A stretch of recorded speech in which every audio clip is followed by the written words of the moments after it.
Friends, మీకు ఈ video నచ్చితే లైక్ చేయండి, సబ్స్క్రైబ్ చేయండి. భాగ్య డైనింగ్ టేబుల్ దగ్గర వాటర్ పోస్తూ అన్నీ సదురుతూ భోజనాల కోసం ఏర్పాటు చేస్తూ ఉంటే అనామిక హెల్ప్ చేస్తూ ఉంటుంది. అప్పుడే పోలీసులు రావటంలో రాథోడ్ బయటికి పరిగెత్తుకుంటూ వెళ్ళి పోలీసుల దగ్గర నుండి లోపలికి తీసుకువస్తూ ఉంటాడు. ఏంటి, రాథోడ్ పోలీసులని వెంట తీసుకొని లోపలికి వచ్చాడు అని మనోహరి చాలా షాకింగ్గా చూస్తూ ఉంటుంది. రండి ఇన్స్పెక్టర్ అని అమర్ కూర్చొని వాళ్ళతో మాట్లాడుతూ ఉంటాడు. కొంపతీసి అమర్కి నిజం తెలిసిపోయిందా? నేనే ఇదంతా చేయించానన్న నిజం తెలిసిపోయింది కాబట్టి ఇలా పోలీసులను పిలిపించాడా? అంటే నన్ను అరెస్ట్ చేయిస్తాడా అని మనోహరి టెన్షన్ పడుతూ ఉంటుంది. అప్పుడు ఇన్స్పెక్టర్, సార్, మీరు మేడం గారి యాక్సిడెంట్కి సంబంధించిన ఫైల్ మొత్తం తీసుకురమ్మన్నారు. ఇదే సార్ ఆ ఫైల్, ఒకసారి చూడండి అని ఆ ఇన్స్పెక్టర్ అమర్ చేతికి 6 ఫైల్ని ఇస్తూ ఉంటాడు. అమర్ ఆ ఫైల్ని మొత్తం కూడా చెక్ చేస్తూ ఉంటాడు.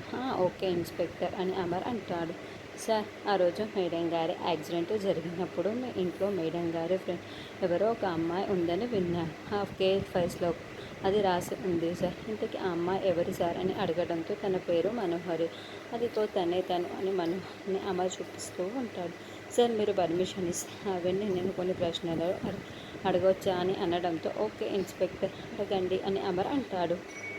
ఆ ఇన్స్పెక్టర్ మనోహరి దగ్గరికి వచ్చి ఏవేవో ప్రశ్నలు అడుగుతూ ఉంటే మనోహరి టెన్షన్ పడుతూ సమాధానాలు చెబుతూ ఉంటుంది. దాంతో బాగా అనామిక ఇద్దరు చాలా కోపంగా మనం ఈ వైపు చూస్తున్నట్లు మనకి చూపిస్తూ ఉంటారు. మన మనోహరి ఇంట్రాగేషన్లో కాస్తైనా